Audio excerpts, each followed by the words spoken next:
Welcome to Shiloh Select. The whole system will be ready in a few minutes. Take your seat and enjoy. What's going on, everyone? I believe that people have a story that is built on thousands of hows, whys, and whats. Join myself, Chris Sheeler, as I dive into how people live their lives, why they do what they do, and what goes on through their mind while they do it. If you love learning what makes people tick, the Sheeler Select podcast has you covered. Episodes every Monday on YouTube, Apple, Spotify, and anywhere you get your podcast.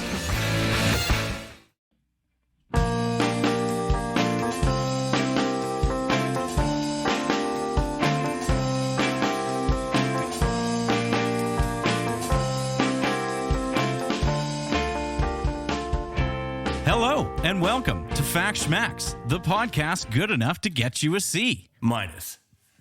My name is Matt, and I have a story to tell. And my name is Kev. I have a story to interrupt. All right, Kevin, as always, I am very excited to play the Fact Schmacks game. As every week, I am very excited I would hope to play so. the Fact. Listen, I put a ton of effort into this. You wouldn't even believe it. Highlight of my week. It's one of many highlights of my weeks. Okay, fair enough. So we've reached a milestone in this podcast. We have. Do you know what that is? We've done a dozen episodes. This is the dozenth. Well, if you count our fast fact schmacks, which I do in our episode counting, Of course. this, or actually, maybe it was the last one. Anyhow, we've reached over 13 episodes. Oh, lucky number 13. Interesting you say that. Uh-huh. Because there is no 13th episode of Fast Fact Schmacks or Fact Schmacks. Yeah, that's our name. Oh. Are we like an apartment building? We're like an apartment building. We're going to skip over 13, go right to 14. But we got some facts here about the number 13. Okay. Okay. Or maybe some All right. schmacks. I don't know. All right. Let's find out. Mm-hmm. Are you familiar with I'm going to fuck this name up. Triskaidekaphobia? Nope. It's the fear of the number 13. Okay.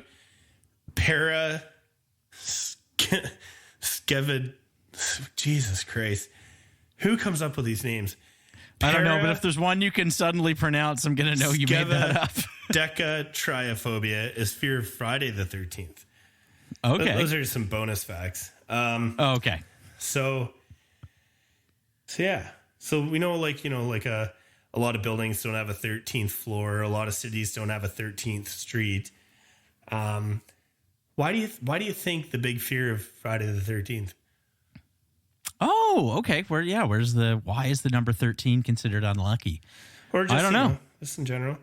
I actually consider 13 a lucky number for myself, and one of my favorite hockey players wore 13. Okay. So, yeah. So, fact or schmacked, on Friday, 13th of October, 1307, King Philip the Fourth, that's not super interesting, of France, ordered the arrest of the Knights Templar, and most of the knights were tortured and killed. Oh, well, that's believable. All right. You got a lot of 13s there, and there was a Friday. Yeah.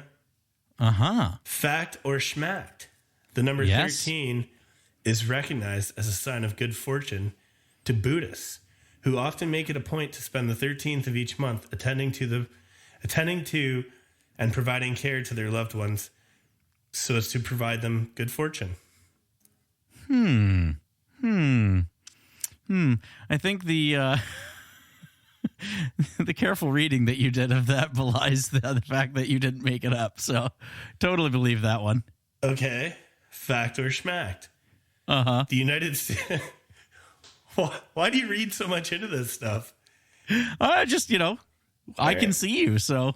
Yeah, I know. Well, that's probably, maybe I'm going to have to put a webcam cover over when we do these. How do you know I didn't rate the schmacked? That's true. Could be very elaborate. Yeah. Yeah. The United States was created from 13 British colonies, and as such, the number 13 is commonly recurring motif in American Heraldry. Clearly, I'm reading this one too. When would I ever say heraldry? Well, I've always known you to be a bit of a herald. Anyhow, so it comes from 13 British colonies. The number 13 is a recurring motif. 13 stars on the General Seal of the United States and 13 stripes on the American flag. Okay. So, my friend, which one of those is a schmacked? I think it's the first one. About the Knights Templar? I'm going to go answer? with that. That's my final answer. I have one.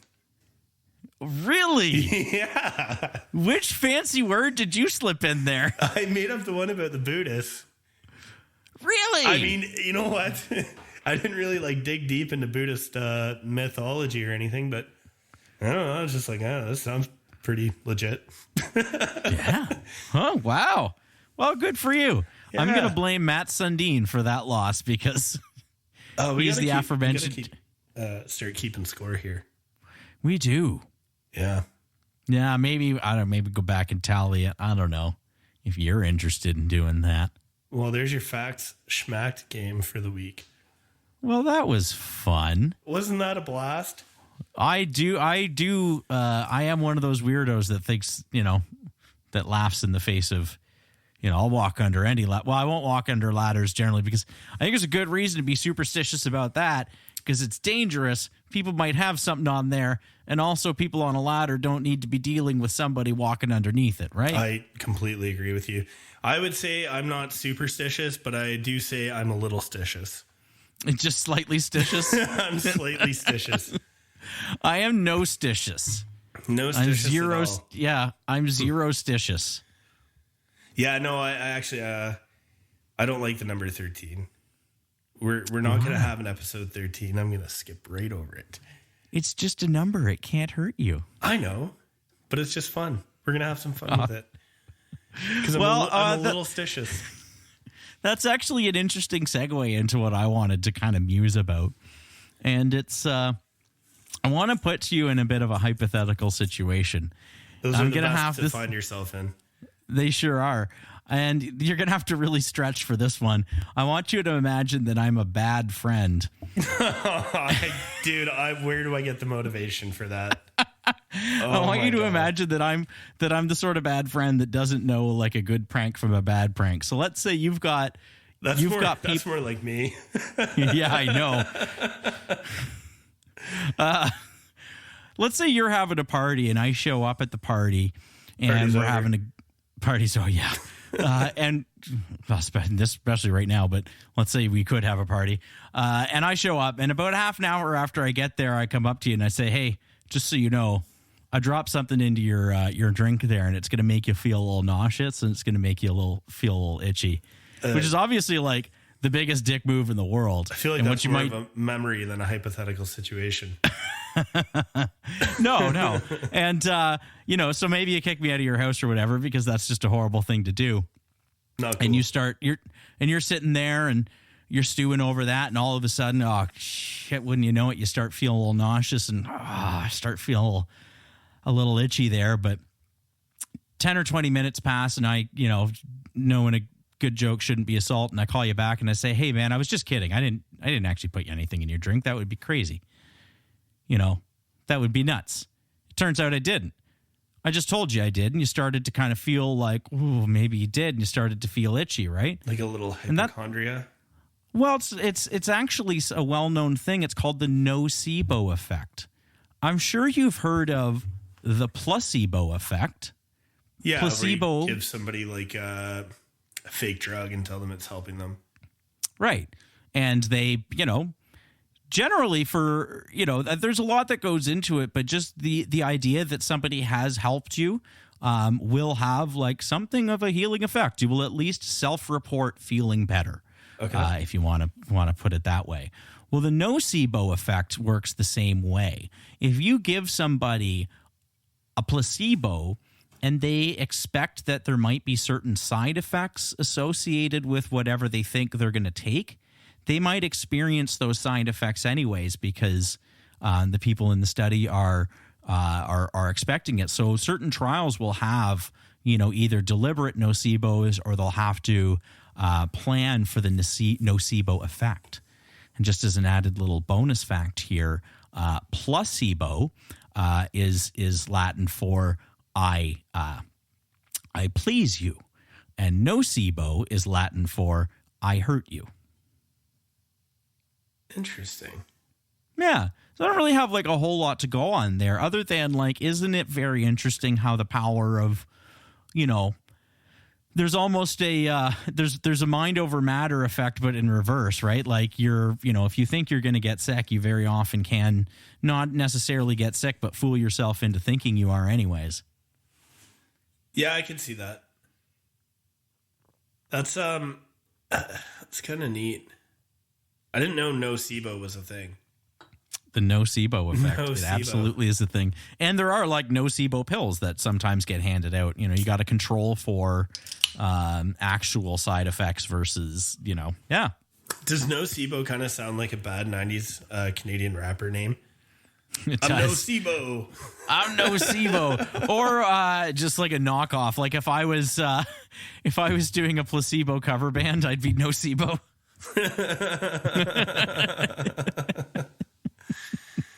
That's rich. Do we have any FSQA that we want to be doing today? Do you have anything there? You know what? When I started, when I was like, hey, Matt, we should really go back and address previous episodes and stuff, it's because I knew that I'd fucked up something. Yeah. And now I'm just like, now I listen to our show and I'm like, yeah, that's good enough. So I haven't dug too deep lately. So, I can't really comment too much on what we did last week, but, the old Sinterklaas. Yes. Yeah, there wasn't anything. I didn't hear anything. It's hard to fact check a myth. It is. It's kind of. You know what I'm saying? Like, it's like, is what it is, right? Know. This group of people said this. Yeah, and I think I tried to kind of cover my bases in terms of like, this probably, come to your own conclusions here, but here's when things were reported versus, what people were saying at the time. Yeah, no, how it is. I can't think of that's going to be. That's going to be a common theme in pretty much everything we talk about is, the idea of contemporary sources versus later sources, because the story always grows with time. Yeah, for sure. Yeah. That's just human nature. Yeah. So I want to start circa 1500s in Strasbourg, Alsace.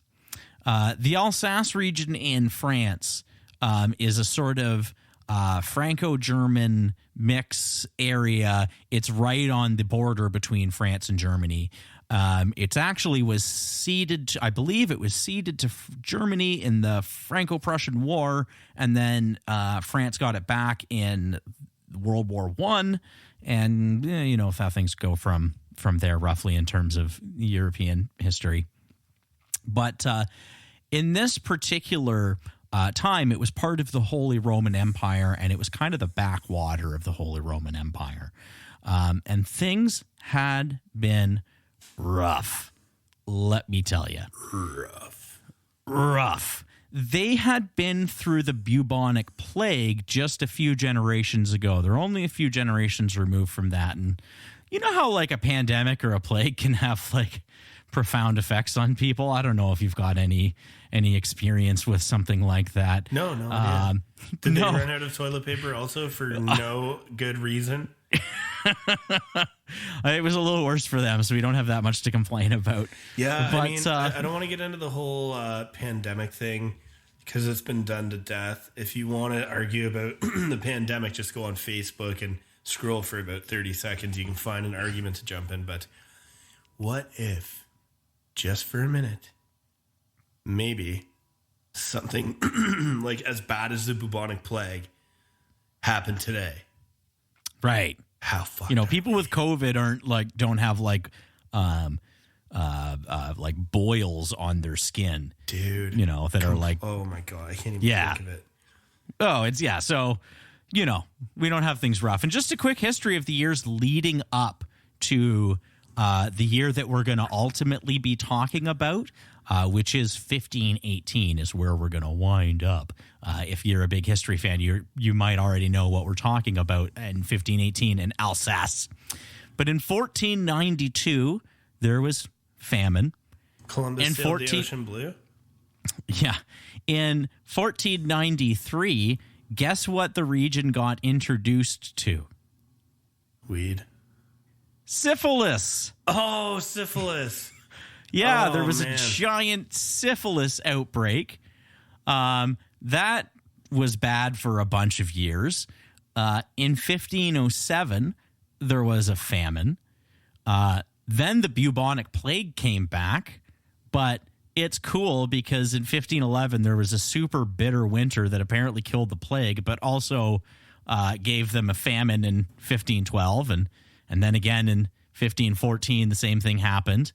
There was a drought in 1516, which led to more famine that year. So they'd been on like a 20-year roll of some just really kind of crap luck. And they've got some doesn't syphilis make you crazy? There's definitely some probably syphilitic insanity happening. No, I don't know what, it's hard. I don't know what syphilis looks like in a modern, pretext. I don't know what it would have looked like in 1511. But they say Hitler could have been could have had syphilis, and that's why he was such a nut. Yeah, I mean, he was also on meth, and he was a megalomaniac, and probably had He had a couple there was problems, a lot. I think There was a lot going on there. It was more for than just sure. one thing. Yeah, and he was a motherfucker. Yeah. Right. Total piece of that shit. happened.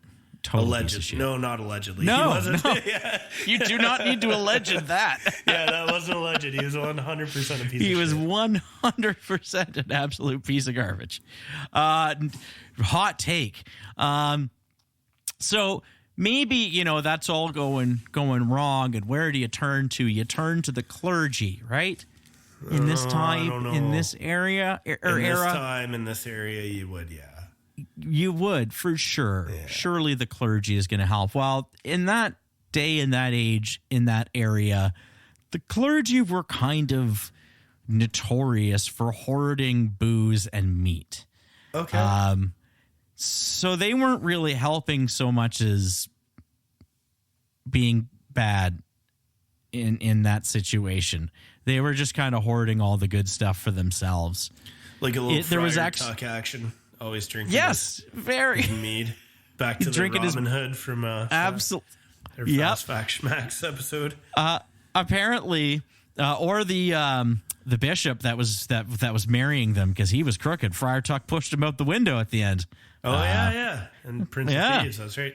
Take your gold. Yep. Give this to Satan on your way to hell. Oh yeah, really mediocre movie with a fantastic couple of performances, but otherwise just a really confusing tonally movie. I liked it. But apparently some local guy, this is like a report of this, some local guy even went and investigated his local church to kind of try and get the skinny if this was even true. And he found a bunch of beer and meat and was promptly threatened by one of the priests to keep his goddamn mouth shut. So he gave up. So that's the backdrop heading into 1517. This is like what's, I guess, is considered normal because 1517 is considered the bad year. Oh, so the syphilis and the plague and the drought and the famine and the beer and meat hoarding was not bad. Yeah. We're getting into worse shit. Because that was all, here's the thing, that was all spread out between a bunch of years. But in 1517, it was, they had frozen crops, giant hail, smallpox, leprosy. There was a new disease that popped up that was called the English sweat, which would have been such a great like 80s band name. Feel like the English beat, the English sweat, you know. But you probably wouldn't want to name your band after it, because I guess what happens is you just sweat for a few days and then die. So 1517 had been just a banner bad frickin' year. They actually people started reporting seeing spirits. Ooh. Like mass people started reporting seeing like dead loved ones, and especially if they were like soldiers, apparently carrying like, you know, parts of the severed body parts and things like that, like their own severed body parts. Things were getting pretty bad. On July 14th of 1518, supposedly, allegedly, a lady named Frau Trophia starts spontaneously dancing out in front of her house. Just dancing and dancing and dancing and dancing, to the point where she was so exhausted she fell asleep and then woke up and kept dancing. Now, is this the story of Footloose? I have a feeling we're gonna be making a couple Footloose references in this story. Are we talking about movies with two Kevins, Costner and Bacon? Now, obviously, this is the sort of thing where, you know, people would notice, you know, if somebody was just standing outside dancing. Why? We can dance if we want to. Yeah, we.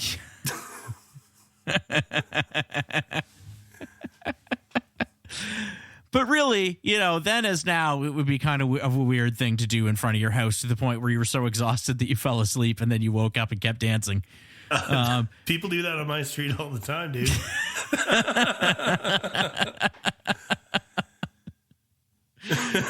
Originally, some of the moves I see.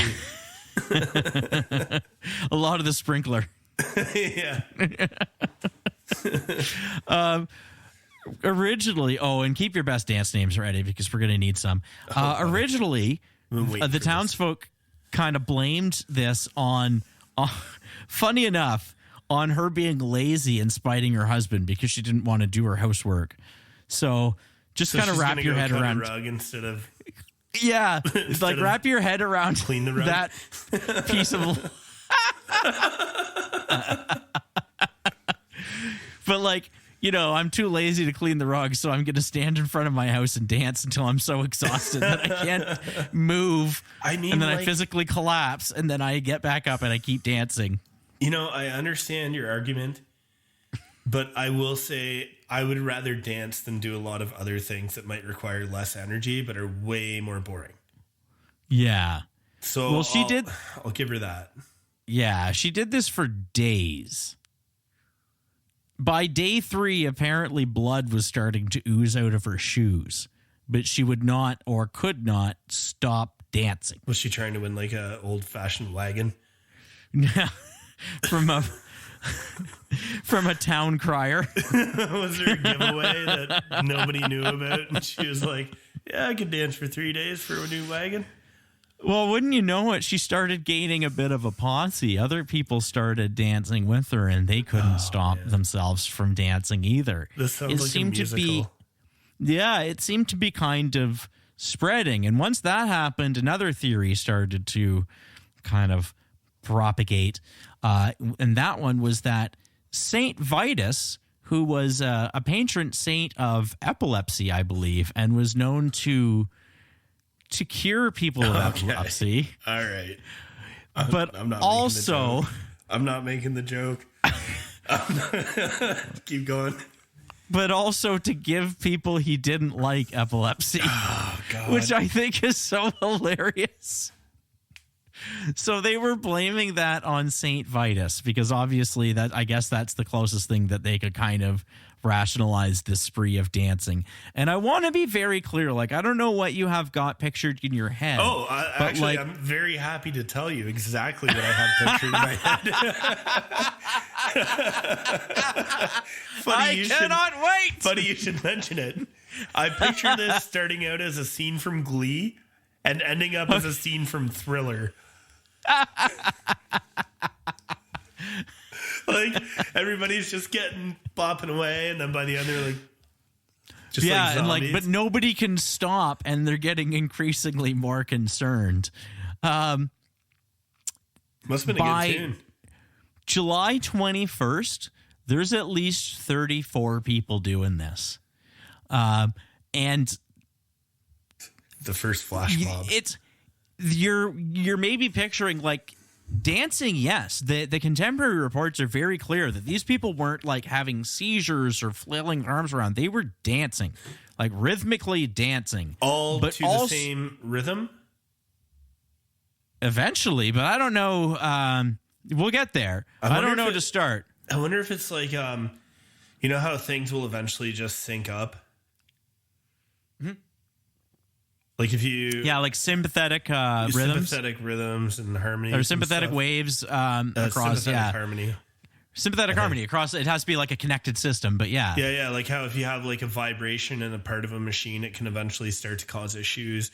And then if the two waves sync up, it can amplify and just fuck blow the thing apart. Happened to a turbine in Russia, and what a mess that made. Oh boy. Yeah. Anyhow. Yikes. Back to the dancing. Back to the dancing. They're screaming. They are in agony. Nobody's actually having a good time doing this. Not even the people watching. Well, you know, originally maybe, but it starts to be like a concern. So they bring in some doctors, you know, and the doctors come in, and it's 1518, so they're dealing with what they know. They're like For Humor's era doctors. Well, so what do they think? Hot blood. Dance. Well, naturally. Yeah, dance is a natural condition of hot blood. Yes. They said. Well, they got a prescription. Douse them with cold water. Yeah. No. Is it no? No? Okay. No. Let me tell you, they got a fever. Okay. And the only cure is more dancing. Oh. So rather than try to get these people who are dancing themselves to death and screaming like to stop in any way, they actually encourage it. They build a stage and they put these poor people on the stage, like in the middle of town. They hire musicians to actually make a beat for them. I wonder so if now they're back in the day, there's an old ancestor of Matt just, you know, crooning Cutting away. a rug. Crooning away, doing your little dance that you do. Yeah. That can't be named, unfortunately. It can't be named. Doing your little dance. And, doing my little dance. You know, just cutting a rug. Listen, I'm enjoying this story, but I gotta say, it sounds like bullshit. It's hey, listen. Where did you find this? This is a real thing that happened, man. How is this real? Yeah. Define real. Is this like a myth or a legend? No, this happened, man. This is 1518. There's like real records of this, right? This is not. We're not in the mythical era of history anymore. This was a real thing. Yeah. So they built a stage, they hired a band, and they actually got more people to come in and dance with these people. Now, here's the thing. Pretty clearly, we're going to get into what the theories are, but I don't want to spoil it. But pretty clearly what's going on here is there's a mass psychological event happening. It's mass hysteria. It's a shared delusion that's starting to spread between a big group of people. I'm going to call the show Matt's Hysteria. And so by putting this on display, big shocker, that didn't fix things. In fact, things got considerably worse. Yes, keep going. Yeah. Within apparently about a month, 400 people were swept up in what was now called the dancing plague. There are contemporary accounts don't say anything about any fatalities, but accounts from later say at times they were losing up to 15 people a day were dying from exhaustion from dancing. Now, I don't know. Again, that's the fanciful number after the fact. Contemporary sources don't say anything about it. But yeah, so things are starting to get really bad. The people in charge decide that maybe having people on a stage isn't helping the situation and making them dance. It's kind of like their strategy is like, putting gas on a fire. Gas on a fire, or the old the old what's the word I'm looking for? Trope of, father catches son with cigarettes. Well, I'm going to make you smoke a carton of cigarettes. Smoke the whole carton. Yeah, it's kind of like that, but with dancing they don't want. But that's apparently not working. So they flip tactics and they go full footloose. They're now saying no dancing. If anyone's caught dancing, they're going to get fined. They banned drums in the town. And that still doesn't really help. They're still dealing with there's a Kevin Bacon in there who's like, I'll show you. Nobody can stop the dance.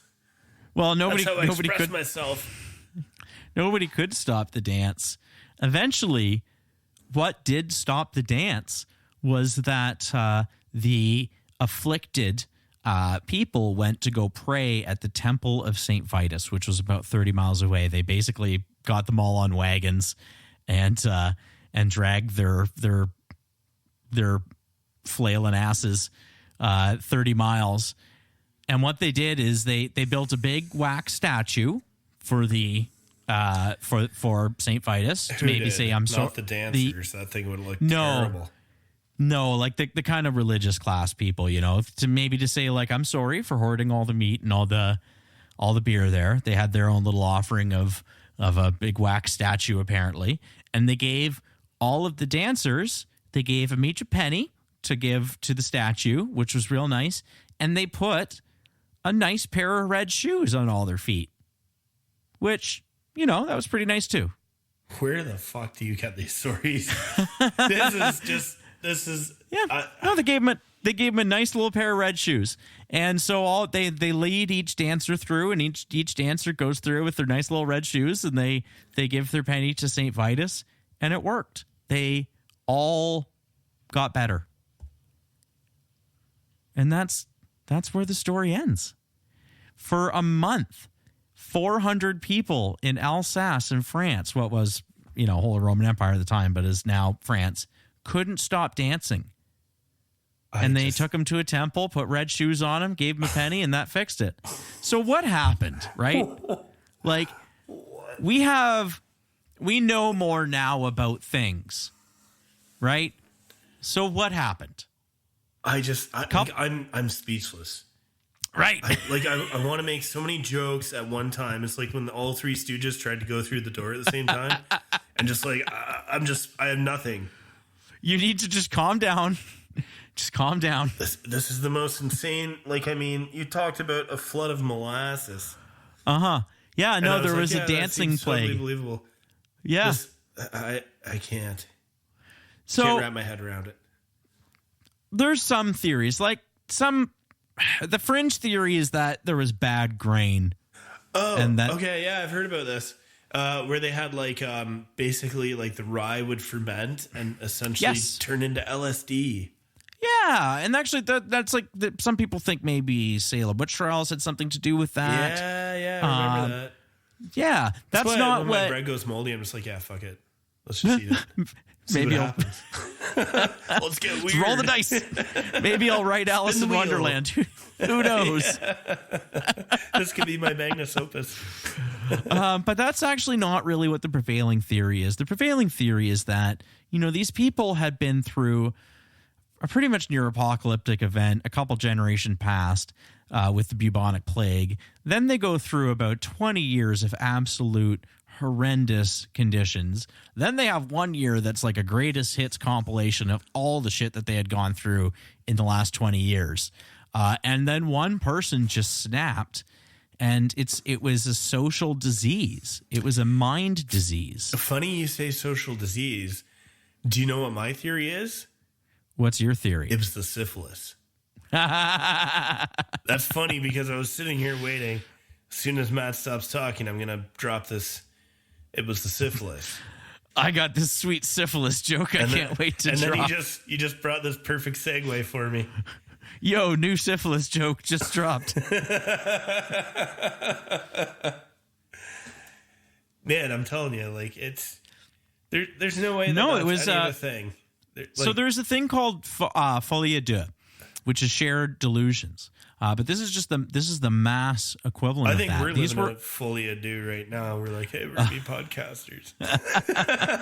True. But there is, these people were all deeply spiritual and deeply religious and believed very much that all of this stuff was real. And once one person started doing it, everybody else did. I don't know if I told the story on the podcast before, but when I was a kid, there was one kid who brought itching powder to school, and apparently he handled a ball, and so other kids got this itching powder on them.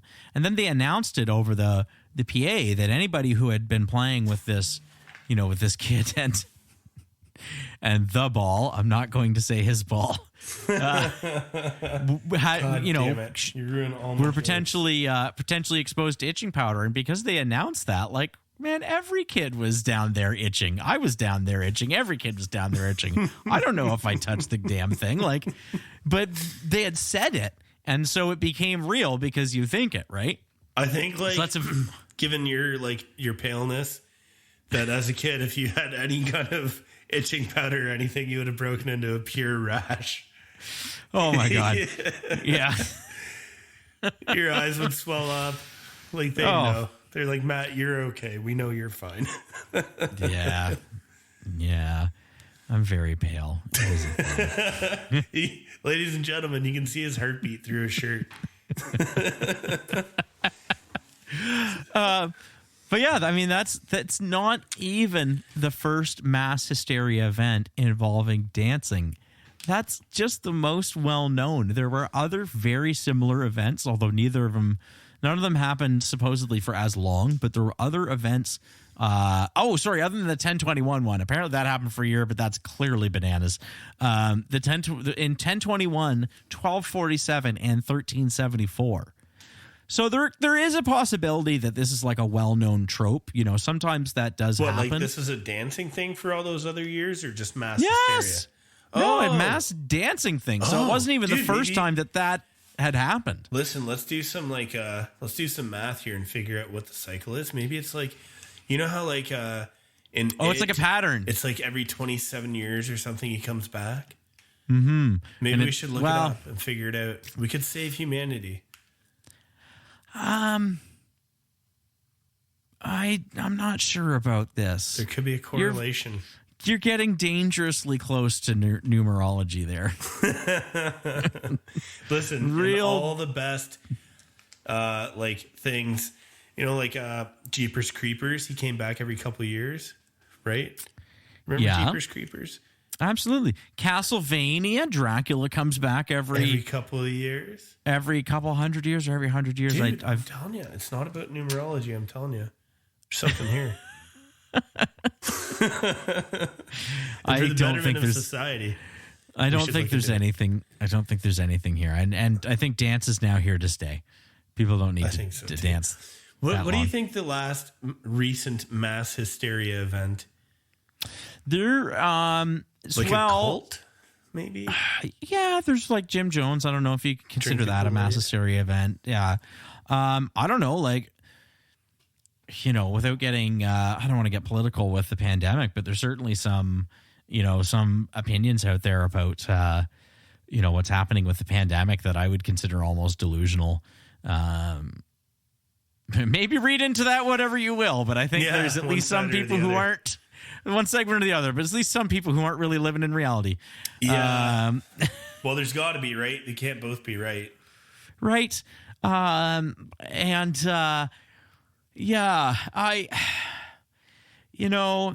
was an incident recently. This was actually almost the short fact schmacks, but I really didn't want to tell the story because it kind of seemed funny at first. Well, it's like these two ladies from Sweden took a vacation in Britain, and they both just lost their goddamn minds. Like, they both ended up running out onto highways, getting hit by multiple cars. Whoa. One lady got carted off to a mental institution. And as soon as she got out, she stabbed somebody. Like, they were apparently both pretty normal people, and then they took a vacation and totally lost their minds. That's supposedly no drugs or it's anything called in their folie à system? deux. No, just went on a shared. There's a family that went on like a big, they all just kind of packed their car up and started running from something, and they went missing, and they all wound up in different places. They all wound up doing different things. Some of them got arrested, and at the end of the day, like, none of them could really explain what they'd been doing. They just kind of like, I don't know. We just kind of, so there is like shared, it is a real thing that happens. That can happen in small groups, and in really, really rare cases that can spread to larger groups. Isn't it kind of creepy to think like you could just, you're living a normal life, just walking the dog and making dinner and stuff. Next thing you know, you're, who knows what? You're just, right. You've lost it. You totally lost your tether to reality. There's a thought experiment. Now, I'm going to give you a little trigger warning here, because supposedly this is an idea that a lot of people find very troubling. It's like an idea that gets into your head, and, once you know it, you can't unknow it. And maybe there's implications for you. It's considered maybe a dangerous idea. But really what it is, it's just a thought experiment. That's like me if I learn how to make donuts. I'm certain that will be the end of me. And I've always said to myself, I will not learn how to make donuts, because once I know, that's it. There's this thought experiment called Rocco's Basilisk. And what it is this idea that at some point in the future, there is going to be this omniscient computer robot thing that will know everything.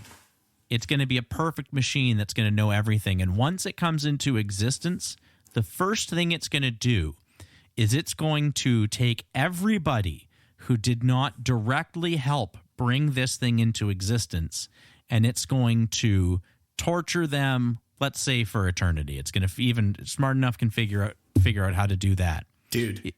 Yeah. I think we're there. I just read on the news, Alexa. I know where you're going. Yeah. Told a 10-year-old kid to put a penny on an electrical lead. Crazy. We're there. Do not know. Yeah. So it's gained sentience. Maybe it's basically Skynet. Maybe we are there. So that's the deal. Everybody who didn't directly help bring this thing into existence is going to get tortured for eternity. That's why I try to do stuff with computers now, because I want to be their friend. However, there's an out. If you didn't know about this thing and you didn't help bring it into existence, that's fine. It's only if you knew about it and you don't help bring it into existence, then you're going to get tortured for eternity. Now, all we have to do as a civilization is just not invent that thing, and that's cool. But now that you know that, now that I've told you about Rocco's Basilisk, technically, you're now vulnerable to it, should it ever come into existence. Now, I don't take the threat of this very seriously, right? But some people find this to be a really troubling thought experiment once they, think it through. And, now that I do know about this, am I vulnerable to this? I think that's about the equivalent of getting a chain letter, frankly. But some people do find that to be a troubling idea. So would you help build it? Me? No, obviously not. No. I'll put in a good word for you.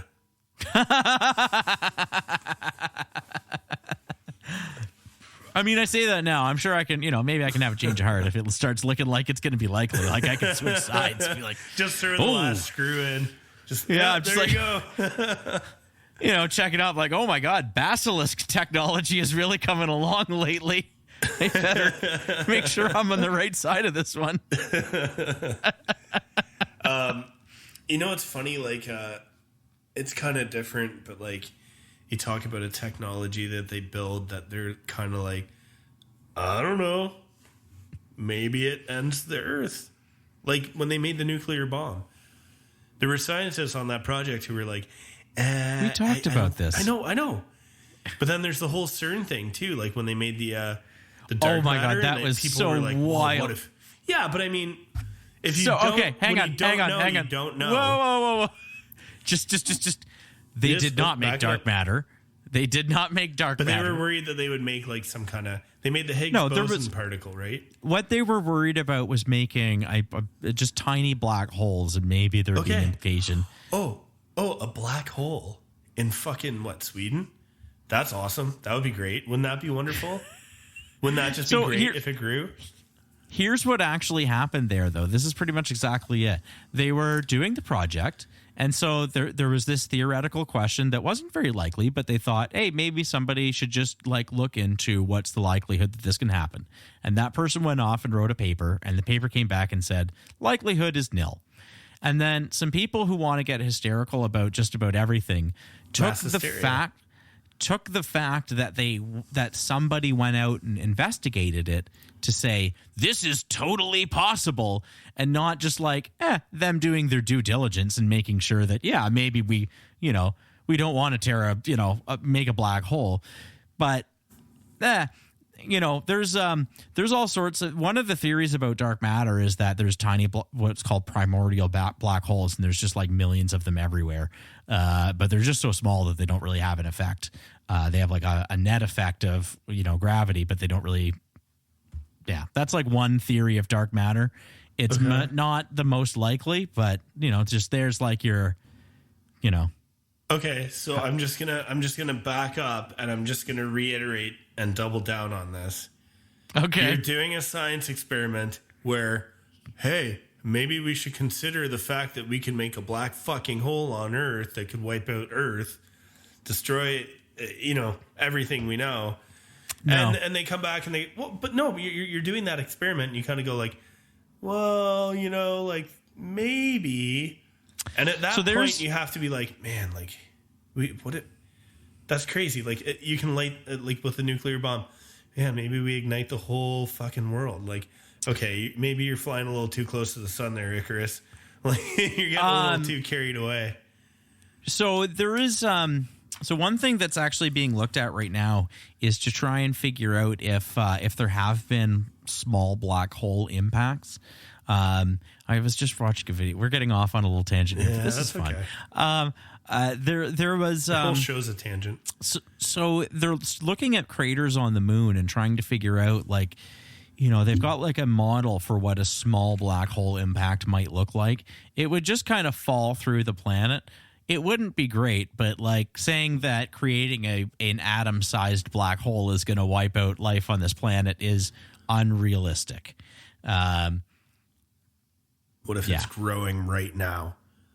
It wouldn't be. And they're just sitting there and they're like, fuck. Yeah. No. That's real sci-fi stuff. It just doesn't really work like that. Yeah. So no, that wasn't really a concern that anybody seriously had. It was just it was half an interesting academic question and half well, let's just be sure, right? But, you work in industry. How many times do you do safety checks where you account for things that are such wild edge case scenarios, but you still have to account for it because, the consequence of that happening is bad, right? For sure. So don't hold that they're doing their due diligence against them. That's ridiculous. Ridiculous. Yeah, I guess. It just... I get it that it's just, when you're talking about the black hole thing and the the atmosphere burning thing, that's just a due diligence thing. However, I mean, well, obviously some of the edges of this of known I'm science. more worried right now. about things like cloning than I am about tearing a hole in the here's the thing. All they're doing at CERN is smashing things into things. Like that happens everywhere in the universe. That's happening in our atmosphere all the time. They're not really doing anything that's not happening in our natural environment. They're just doing it in a confined area with sensors. You know, if what they're doing at CERN was going to cause a black hole, then something in our atmosphere, like solar particles, would cause a black hole. Sure. Because they're, Constantly colliding. Constantly. We have a particle accelerator happening in our atmosphere all the time. Yeah. Yeah. I get that, but then the other part of me just kind of goes like, it's not necessarily the possibility of it happening. It's more the possibility of the possibility, and humans kind of you're worried laugh like in what the if we face of danger where they go, fuck it.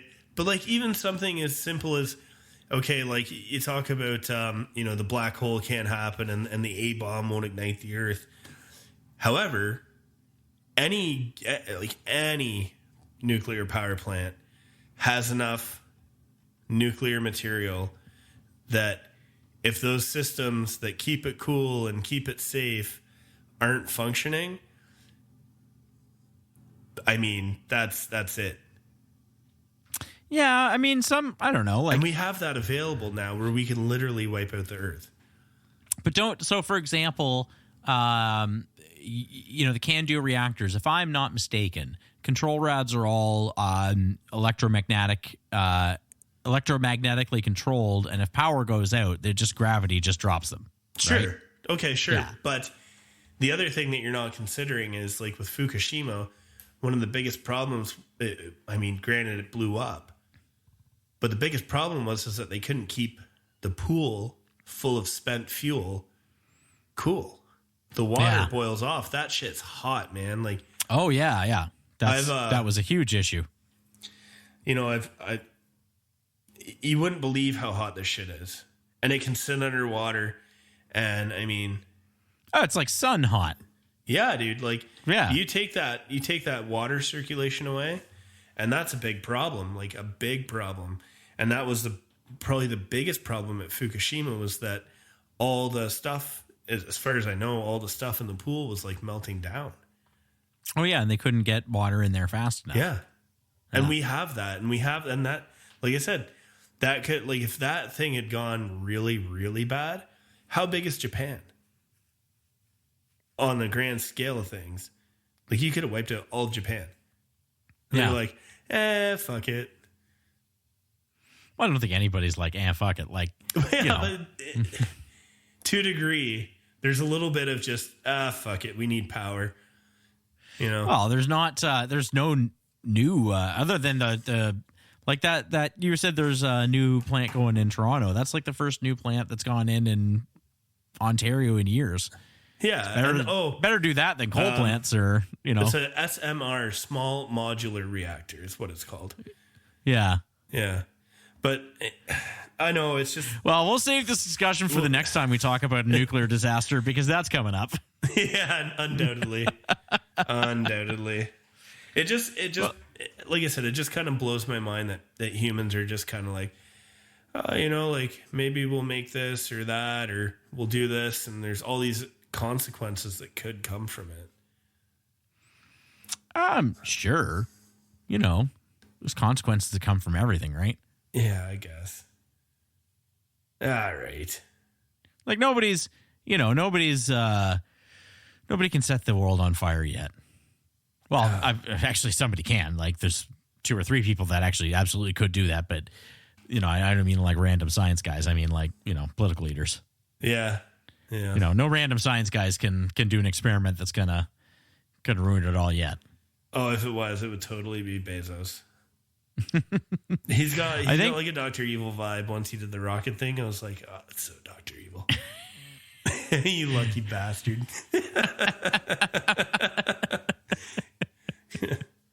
Yeah, space program. Son of a bitch. Well, do you have a closing fact for us today? Yeah, I sure After do. this huge, 20 minutes intro, 20-minute story, and then 20 minutes discussion about whatever. So I have like, it's kind of like an additional fact to the number 13. 13 is a prime number. So that's a number greater than 1 that can be divided by itself in 1. For example, like 6 isn't a prime number. 13 belongs to the much more distinguished club of so-called Wilson primes, of which only 3 are known. If there's a fourth, it must be larger than 20 million. I bet that's a really big number. Yeah, so there's 3 numbers, and they're 5, 13, 563. So what defines a Wilson prime? Wilson prime. So what does that all mean? Right? Yeah, I have no idea. I just thought it was neat. You didn't actually look that up? No, I did. That's the thing. I did. And then I was like, I don't know what the fuck this means. There's a lot of numbers on the screen and a bunch of equations. No, I did. I looked it up, and I have no idea what the fuck it means. No idea what it means. No idea what's important about it. All I know is 13 is a Wilson prime. Now you do too. It's like Rocco's Basilisk. Now that I have this information, I can't undo it. Yeah, exactly. You go look it up. Go look up Wilson prime and tell me if you can make any sense of it. I was like, sure. Yeah, you're all right. Sure. Well, thank you for that entirely half-assed closing fact there. That's what I do. You're welcome. Well, bye-bye.